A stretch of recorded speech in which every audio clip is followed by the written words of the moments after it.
Hello students, जो हमारी पिछली क्लास हुई थी उसमें हमने पढ़ा था फ्लावर्स के चक्र के बारे में। फ्लावर के चक्र मतलब होल्स के बारे में। एक एंजियोस्पर्मिक जो फ्लावर होता है उसके चक्रों के बारे में हमने पिछली क्लास में पढ़ा था। इसके 4 चक्र होते हैं, कैलिक्स, कोरोला, एंड्रोशियम और गाइनोशियम। ये हम लास्ट क्लास में पढ़ चुके हैं। तो जो कैलिक्स होता है ये सबसे बाहरी चक्र होता है और इसको आप बाह्य दल चक्र भी कहते हैं। ये हम पहले पढ़ चुके हैं, लेकिन एक बार रिवीजन के लिए मैं आपको बता रही हूँ कि जो ये कैलिक्स है इसको बाह्य दल भी कहते हैं और जो इसकी यूनिट होती है वो सेपल होती है। बाह्य दल की जो यूनिट है वो सेपल होती है। इसको के से डिनोट करते हैं और जो सेपल होती है वो आपकी ग्रीन कलर की होती है। उसके बाद जो दूसरा चक्र होता है वो होता है आपका कोरोला। इसको आप सी से डिनोट करेंगे और जो इसकी यूनिट होती है वो पीटल होती है। इसको आप दल चक्र भी कहते हैं और यह कलरफुल होता है।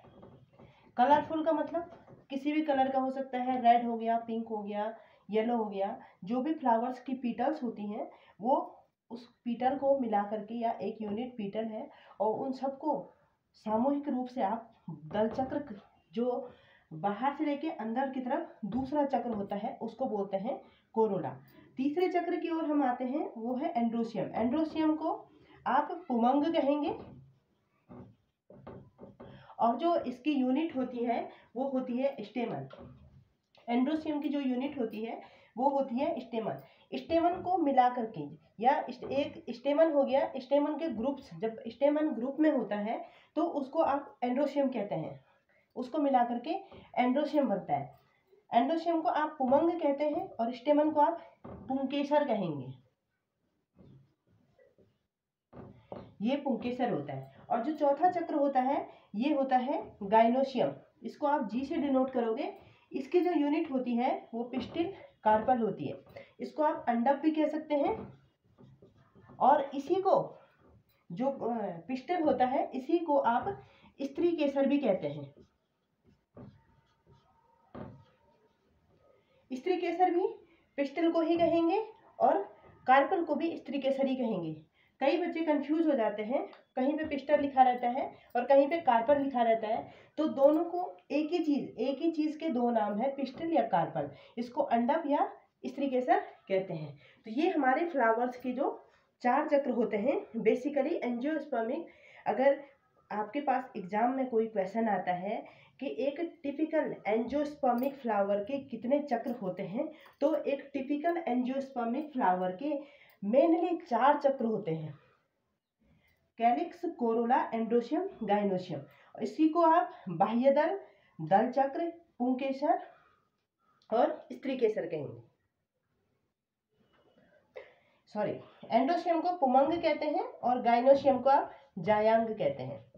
स्त्री केसर और पुंकेसर तो आपके, इसकी यूनिट को पुंकेसर कहते हैं और इसकी यूनिट को आप स्त्री केसर कहते हैं। तो मेनली जो चक्र होते हैं वो हो गया बाह्य दल चक्र और पुमंग और जायांग। ये इसके 4 चक्र होते हैं। अब इनमें से जो कैलिक्स और कोरोला होते हैं ये आपके सहायक चक्र होते हैं।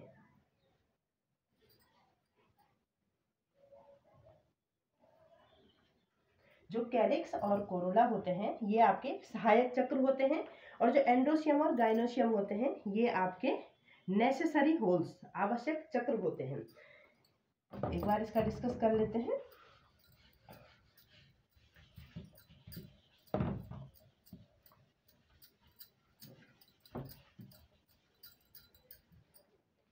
जो कैलिक्स और कोरोला, ये जो बाहरी चक्र होते हैं इनको आप सहायक चक्र कहेंगे। इनको एसेसरी होल्स कहते हैं।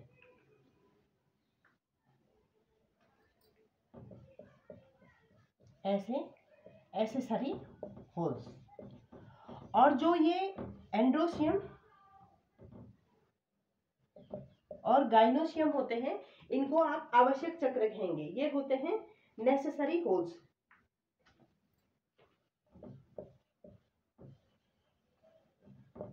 नेसेसरी होल्स या सहायक चक्र कहेंगे इनको। तो फिर यहाँ पे एक क्वेश्चन बनता है कि जो फ्लावर्स के जो चक्र होते हैं उनमें से नेसेसरी होल्स कौन से होते हैं और एसेसरी होल्स कौन से होते हैं, ये भी आपको पूछा जा सकता है। तो जो नेसेसरी होल्स होते हैं वो एंड्रोसियम और गाइनोसियम होते हैं, और जो एसेसरी होल्स होते हैं वो कैलिक्स और कोरोला होते हैं।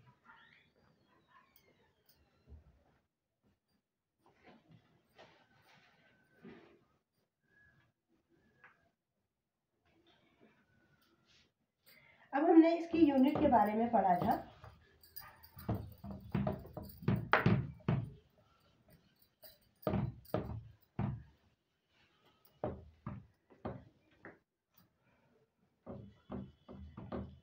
कैलिक्स, पहले चक्र के बारे में पढ़ते हैं। ये है कैलिक्स, इसको कहेंगे बाह्य दल।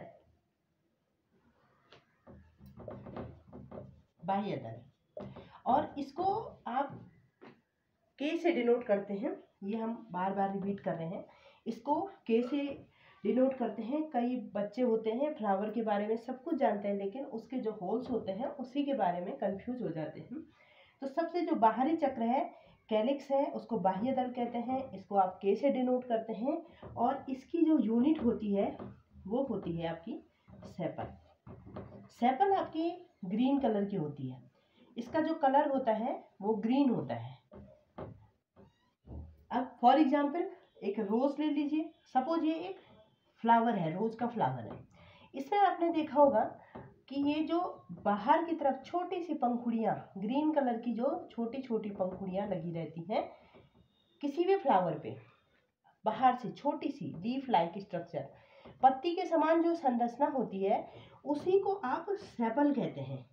एक पंखुड़ी को, जो एक लीफ लाइक स्ट्रक्चर है उसको आप सेपल कहेंगे। और इसको जब पूरे समूह में इसकी गिनती होगी फिर ये कैलिक्स बनाएगा। ये बाह्य दल चक्र, बाहर की कवरिंग बनाएगा। फ्लावर का सबसे बाहर का जो चक्र है वो सेपल के द्वारा बनता है। सेपल एक यूनिट है। दूसरा पढ़ा था हमने वो होता है कोरोला। ये एसेसरी होल्स होते हैं, सहायक चक्र होते हैं, इसलिए हम इनके बारे में थोड़ा थोड़ा ही स्टडी करेंगे। कोरोला को आप कहेंगे दल चक्र, और इसको सी से डिनोट करते हैं। इसकी जो यूनिट होती है वो होती है पीटल, और जो पीटल होते हैं वो कलरफुल होते हैं। अब यही रोज ले लीजिए, ये एक रोज है, इसके जो सबसे बाहर जो लीफ लाइक स्ट्रक्चर है वो आपका सेपल हो गया। उसके बाद जो अंदर आती है पंखुड़ियाँ, कोई भी कलर की पंखुड़ियाँ होती हैं उसको पीटल कहते हैं, वो पीटल होता है। और यह कलर में रेड हो सकता है, पिंक हो सकता है, येलो हो सकता है, कोई भी कलर का हो सकता है। तो पीटल हमेशा कलरफुल होता है।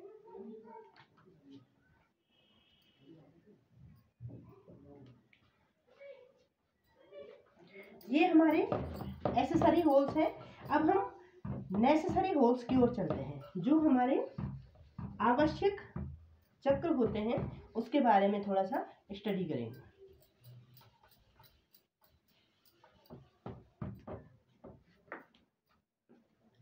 डायग्राम हम पिछली क्लास में बता चुके हैं, एक बार फिर से बता देते हैं। डायग्राम इसका जो होता है वो इस तरह से होता है। यह एक पिस्टल होता है, इसमें यह स्टिग्मा होता है, स्टाइल ओवरी।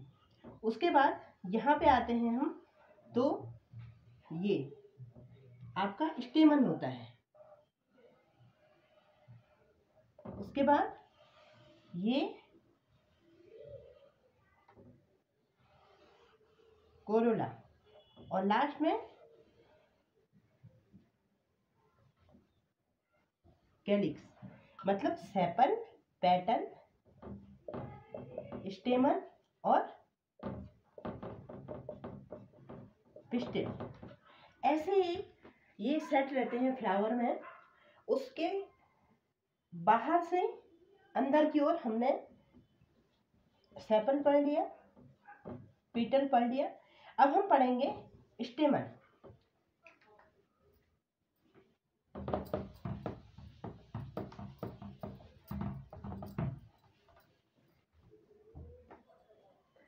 जो फ्लावर का तीसरा चक्र होता है वो होता है एंड्रोशियम। इसको पुमंग कहते हैं और इसको ए से डिनोट करते हैं। इसकी जो यूनिट होती है ये स्टेमन होती है, स्टेमन।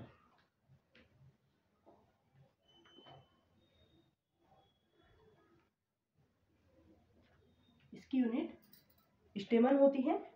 अब हम थोड़ा सा स्टेमन के बारे में स्टडी करेंगे, क्योंकि एंड्रोशियम की एक यूनिट के बारे में स्टडी करेंगे तो आपको एंड्रोशियम के बारे में जानकारी मिल जाएगी।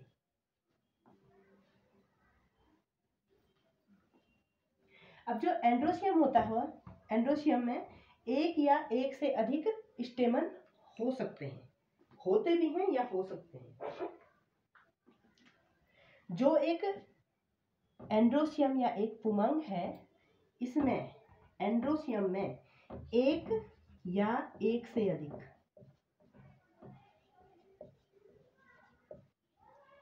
एंड्रोशियम में एक या एक से अधिक स्टेमन होते हैं। ये आपको पता होना ही चाहिए कि जो एंड्रोशियम है उसमें एक या एक से अधिक स्टेमन होते हैं। और जो स्टेमन है उसको माइक्रोस्पोरोफिल कहते हैं। स्टेमन को ही माइक्रोस्पोरोफिल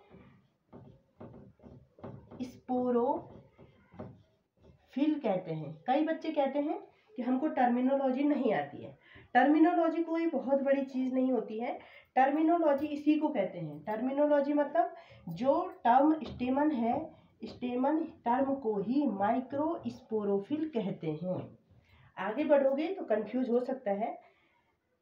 जो स्टेमन है उसको माइक्रोस्पोरोफिल कहते हैं। हिंदी में इसको लघु बीजाणुपर्ण कहते हैं। इसी को लघु बीजाणुपर्ण कहते हैं। स्टेमन को ही लघु बीजाणुपर्ण कहते हैं। तो हमने क्या जाना कि जो एक एंड्रोशियम होता है, जो एक पुमंग होता है, उसमें एक या एक से अधिक स्टेमन होते हैं और स्टेमन को ही माइक्रोस्पोरोफिल या लघु बीजाणुपर्ण कहते हैं।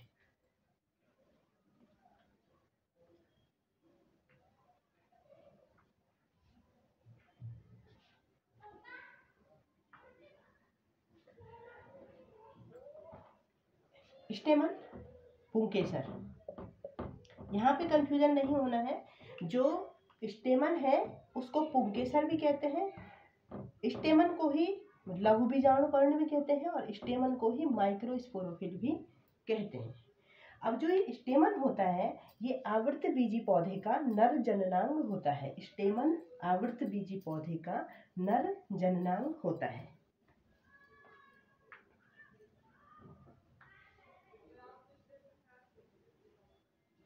और जो स्टेमन है, स्टेमन में ही आपकी स्टेमन मतलब माइक्रोस्पोरोफिल,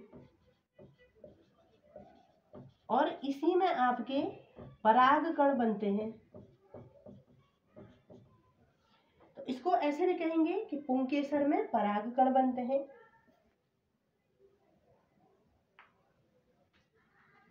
और परागकणों को क्या कहते हैं? माइक्रोस्पोर्स। माइक्रोस्पोर्स मतलब लघु बीजाणु।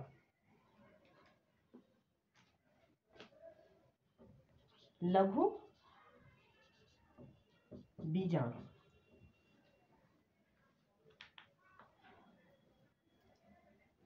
जो एंड्रोशियम है उसमें एक या एक से अधिक स्टेमन हो सकते हैं। स्टेमन को माइक्रोस्पोरोफिल कहते हैं। और जो माइक्रोस्पोरोफिल होते हैं इसमें माइक्रोस्पोर्स बनते हैं। माइक्रोस्पोरोफिल में माइक्रोस्पोर्स बनते हैं। माइक्रोस्पोरोफिल को स्टेमन भी कहते हैं, हिंदी में इसको पुंकेसर भी कहते हैं। और माइक्रोस्पोर्स को लघु बीजाणु या परागकण।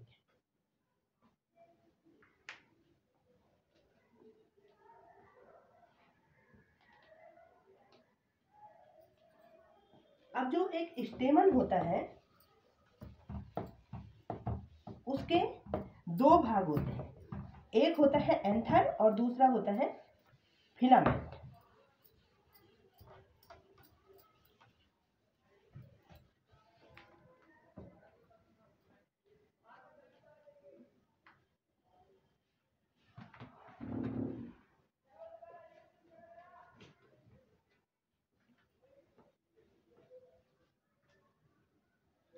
अब जो एक स्टेमन होता है उसमें दो भाग होते हैं, एक होता है आपका एंथर और दूसरा होता है फिलामेंट। एंथर मतलब परागकोश,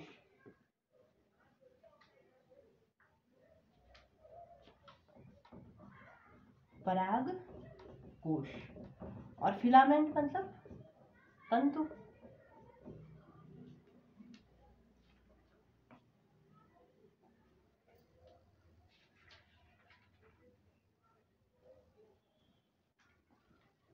तो एक स्ट्रक्चर बना देते हैं पहले। ये है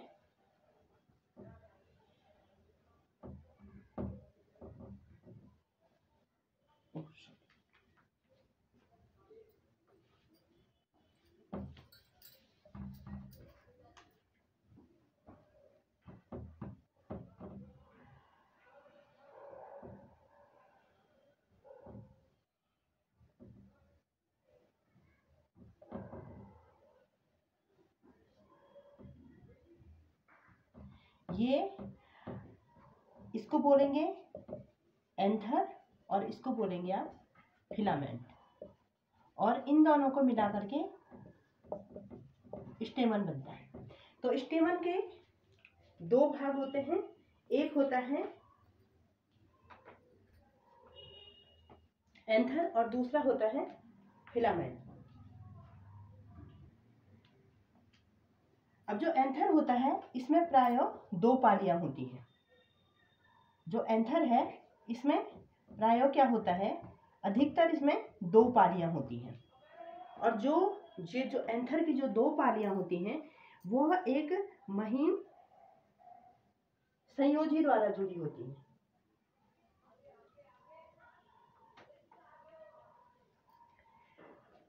एंथर होता है जो एंथर, उसमें प्रायः दो पालियां होती है, एक पाली ये हो गई और एक पाली ये हो गई, और जो एक महीन संयोजी द्वारा जुड़ी रहती है इसको कहेंगे कनेक्टिव। कनेक्टिव मतलब महीन संयोजी।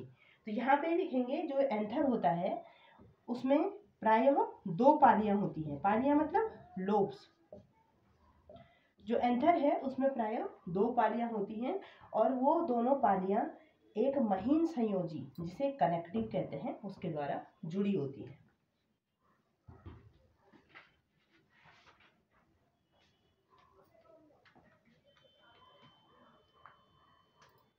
तो यहाँ तक समझ में आ गया होगा कि जो ये स्टेमन होता है उसके दो भाग होते हैं, एंथर और फिलामेंट।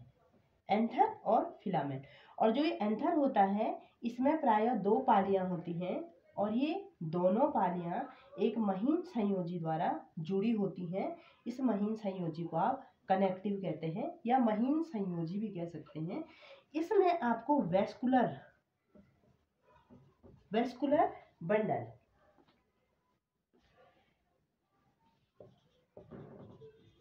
इसमें आपको वेस्कुलर बंडल मिलेंगे, किसमें, कनेक्टिव में। तो ये क्या, ये जो स्टेमन है इसके दो भाग हैं, एक एंथर है एक फिलामेंट है। जो एंथर है उसमें प्रायः दो पालियां पाई जाती हैं, पालियों को आप लोब्स कहेंगे। जो एंथर है इसमें दो पालियां पाई जाती हैं, और जो ये दोनों पालियां हैं वो आपस में एक महीन संयोजी द्वारा जुड़ी रहती हैं जिसको आप कनेक्टिव भी कहेंगे। और जो ये कनेक्टिव होता है इसमें वेस्कुलर बंडल पाए जाते हैं।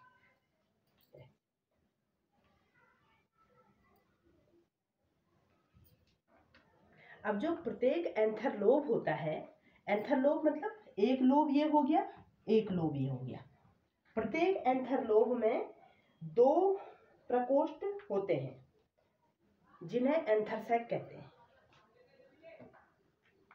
जो एंथर है, हमने कहा कि जो एंथर है उसमें प्रायः 2 पालियां पाई जाती है। पालियां मतलब लोब्स।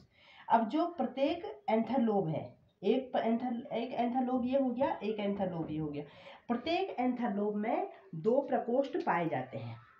प्रत्येक एंथर लोब में 2 प्रकोष्ठ पाए जाते हैं। एक एंथर लोब में इस एंथर लोब में ये 2 प्रकोष्ठ हैं और इस एंथर लोब में ये 2 प्रकोष्ठ हैं। हमने क्या कहा, प्रत्येक एंथर में प्रायः का मतलब होता है अधिकतर। प्रत्येक एंथर में प्रायः 2 लोब्स या 2 पालियां पाई जाती हैं और जो प्रत्येक एंथर लोब है उसमें 2 प्रकोष्ठ पाए जाते हैं। प्रत्येक एंथर लोब में 2 प्रकोष्ठ पाए जाते हैं जिनको एंथर सैक, पोलन सैक या माइक्रोस्पोरेंजियम कहते हैं। इनको जो ये एंथर सैक है ये पाए जाते हैं, 2 चैम्बर लाइक स्ट्रक्चर पाए जाते हैं। इन्हीं को आप एंथर सैक भी कहेंगे, इन्हीं को आप पोलन सैक भी कहेंगे और इन्हीं को आप माइक्रोस्पोरेंजियम भी कहेंगे। माइक्रोस्पोरेंजियम भी कहेंगे। तो यही हमने क्या कहा कि जो एक स्टेमन होता है, जो एक स्टेमन होता है उसके 2 भाग होते हैं, एक एंथर हो गया और एक फिलामेंट हो गया। अब जो एंथर होता है उसमें प्रायः 2 पालियां पाई जाती हैं। अधिकतर एंथर में 2 पालियां पाई जाती हैं। जो एंथर की 2 पालियां होती हैं वो एक महीन संयोजी द्वारा जुड़ी रहती हैं और उस महीन संयोजी को आप कनेक्टिव कहते हैं। महीन संयोजी भी कह सकते हैं या कनेक्टिव भी कह सकते हैं। और जो ये कनेक्टिव होता है इसमें आपको वैस्कुलर बंडल मिलेंगे। अब जो ये एंथर है इसकी प्रत्येक पाली में एक पाली ये हो गई और एक पाली ये हो गई। तो जो ये एंथर है इसकी प्रत्येक पाली में 2 प्रकोष्ठ पाए जाते हैं। एक पाली में 2 प्रकोष्ठ, दूसरी पाली में 2 प्रकोष्ठ। तो जो ये प्रकोष्ठ, जो ये चैम्बर्स पाए जाते हैं, इन्हीं चैम्बर्स को एंथर सैक भी कहते हैं, इन्हीं चैम्बर को पोलन सैक भी कहते हैं और इन्हीं चैम्बर्स को माइक्रोस्पोरेंजियम भी कहते हैं। और यही टर्मिनोलॉजी है कि पोलन सैक को माइक्रोस्पोरेंजियम भी कहते हैं। यही टर्म आपको याद रखना है। उसके बाद एक छोटा सा चार्ट बना देंगे जिससे कि आपको हमेशा याद रहे। तो हमने क्या कहा कि जो एंथर होता है, जो एंथर की जो 2 लोब्स होते हैं, प्रत्येक लोब में 2 प्रकोष्ठ या 2 चैम्बर्स पाए जाते हैं जिनको एंथर सैक, पोलन सैक या माइक्रोस्पोरेंजियम कहते हैं। तो इस प्रकार से जो एक एंथर होता है, एक एंथर में 4 माइक्रोस्पोरेंजियम पाए जाते हैं। एक एंथर में 4 माइक्रोस्पोरेंजियम पाए जाते हैं। एक एंथर में अधिकतर एक एंथर में 2 पालियां पाई जाती हैं और 4 माइक्रोस्पोरेंजियम पाए जाते हैं। ये नोट करने वाले क्वेश्चन है कि एक एंथर में अधिकतर 2 पालियां पाई जाती हैं और 4 माइक्रोस्पोरेंजियम पाए जाते हैं। इसका अपवाद भी है। ये तो अधिकतर मतलब जो जनरली होता है, जो प्रायः होता है, उसके बारे में बताया है कि जो एक एंथर होता है उसमें 2 पालियां होती हैं और 4 माइक्रोस्पोरेंजियम होते हैं। अब है अपवाद। अपवाद के बारे में बात करते हैं कि कहाँ पे अपवाद है, कौन सा ऐसा कुल है, कौन सी ऐसी फैमिली है जिसमें एंथर में एक ही लोब पाया जाता है। तो वो है मालवेसी कुल। हम आते हैं अपवाद के बारे में बात करते हैं। तो जो मालवेसी कुल होता है, मालवेसी, थोड़ा बहुत अगर कुलों का नॉलेज होगा तो जो मालवेसी कुल के पौधे होते हैं इनके एंथर में एक ही पाली या एक ही लोब होता है और जिसमें 2 परागधानी, जिसमें 2 माइक्रोस्पोरेंजियम पाए जाते हैं। तो जो मालवेसी कुल के पौधे होते हैं इनका जो एंथर होता है, इनके एंथर में एक पाली या एक लोब्स पाया जाता है, ठीक है। और 2 माइक्रोस्पोरेंज, एक एंथर में 2 माइक्रोस्पोरेंजियम पाए जाते हैं। तो इस अपवाद को ऐसे ही आपको याद कर देना है कि जो मालवेसी कुल के पौधे होते हैं उसके एंथर में एक लोब पाया जाता है और उस एक लोब में 2 माइक्रोस्पोरेंजियम पाए जाते हैं।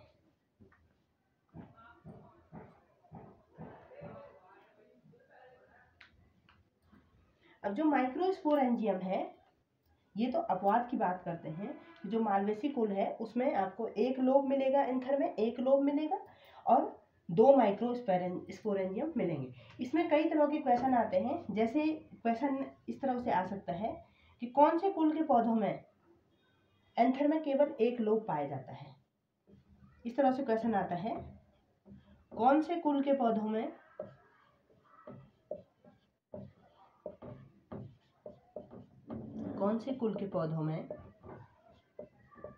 एंथर में केवल एक लोब पाया जाता है, एक लोब या पाली पाई जाती है।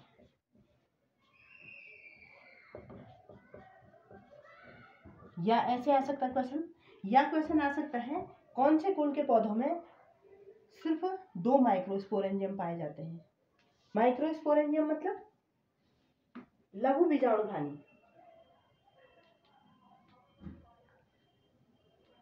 लघु बीजाणुधानी कहो या एंथर सैक कहो या पॉलन सैक कहो, ये सब एक ही होता है। अब जो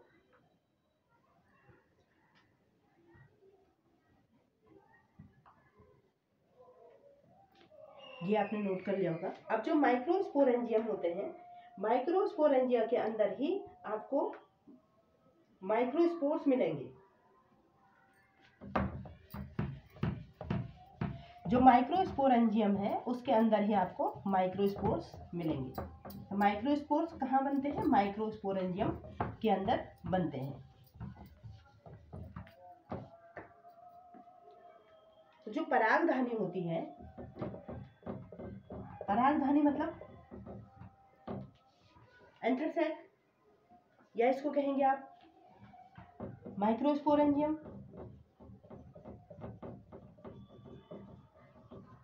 तो जो माइक्रोस्पोरेंजियम है इसके अंदर आपको पॉलन ग्रेन्स मिलेंगे। माइक्रोस्पोरेंजियम में ही पॉलन ग्रेन बनते हैं। पॉलन ग्रेन मतलब माइक्रोस्पोर्स। माइक्रोस्पोर्स जो परागधानी है, जो माइक्रोस्पोरेंजियम है, उसी में आपको पॉलन ग्रेन मिलेंगे। उसी के अंदर पॉलन ग्रेन भरे रहते हैं। जो परागधानी है उसी के अंदर परागकण भरे रहते हैं। तो जो माइक्रोस्पोरेंजियम है उसके अंदर माइक्रोस्पोर्स भरे रहते हैं।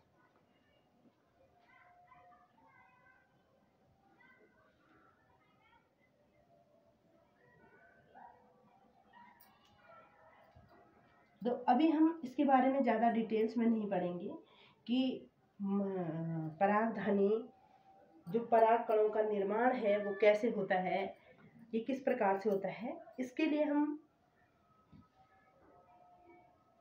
बाद में क्लास लेंगे, क्योंकि अगर हम यहीं पे बहुत सारा डिटेल्स पढ़ा देंगे तो फिर कंफ्यूजन क्रिएट हो जाएगा। तो अभी हम यहीं तक पढ़ाएंगे इसमें कि जो पॉलन ग्रेन है उनको माइक्रोस्पोर्स कहते हैं और जो पॉलन ग्रेन है वो माइक्रोस्पोरेंजियम के अंदर बने रहते हैं। इस क्लास में हम इतना ही लेंगे। थोड़ा सा हम टर्मिनोलॉजी है उसको लिख लेते हैं। टर्मिनोलॉजी लेकर के हम इस क्लास को यहीं पे एंड कर देंगे। उसके बाद हम थोड़ा सा पिस्टल, ये अभी हम थोड़ा सा जो सारे फ्लावर्स के सारे चक्र हैं उसके बारे में हम थोड़ा से आपको बताएंगे।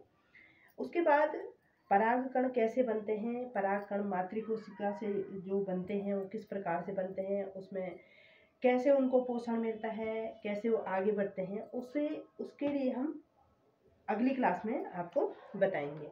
तो हम सबसे पहले आपको थोड़ा सा टर्मिनोलॉजी से मिला देते हैं, और जो काफ़ी इम्पोर्टेंट भी है टर्मिनोलॉजी। सबसे पहले है अंडक। अंडक को आप कार्पल भी कहते हैं, अंडक को कार्पल भी कहते हैं, और इसको मेगा स्पोरोफिल भी कहते हैं। आप इसको बिल्कुल याद कर देंगे, इसको मेगा स्पोरोफिल, इसको मेगा स्पोरोफिल भी कहते हैं। उसके बाद आते हैं हम स्टेमन पे। स्टेमन को हम माइक्रो स्पोरोफिल कहेंगे, माइक्रो स्पोरोफिल, माइक्रो स्पोरोफिल कहेंगे। ओव्यूल, ओव्यूल को हम मेगा स्पोरेंजियम कहेंगे, मेगा स्पोरेंजियम।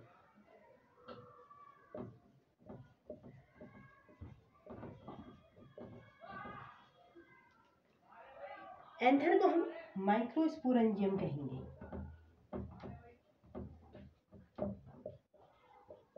माइक्रो स्पोरेंजियम कहेंगे।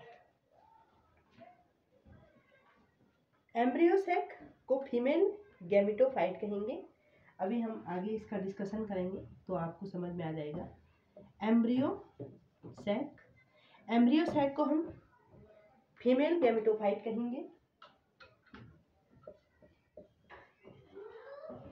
Female gametophyte. और एग को हम फीमेल गैमेट कहेंगे।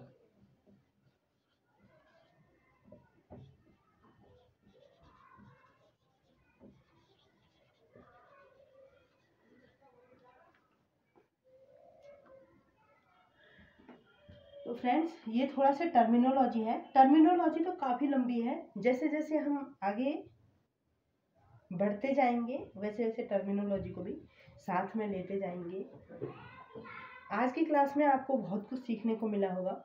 अगर फिर भी कोई क्वेश्चंस हो या कहीं पे समझ में ना आया हो तो आप उसको कमेंट्स में लिख सकते हैं, आपकी प्रॉब्लम को सॉल्व किया जाएगा।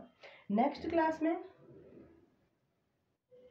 जो भी आपको पिस्टल के बारे में थोड़ा सा बताएंगे, पिस्टल के बारे में हमने पढ़ा नहीं है। टर्मिनोलॉजी को हम आगे बढ़ाते हुए चलते रहेंगे, और जब बाद में कोर्स कंप्लीट हो जाएगा तो टर्मिनोलॉजी का एक अलग सा चार्ट बना दिया जाएगा। तो आज के लिए फ़िलहाल इतना ही। चैनल पर बने रहिए, लाइक करिए और सब्सक्राइब करिए। Thank you.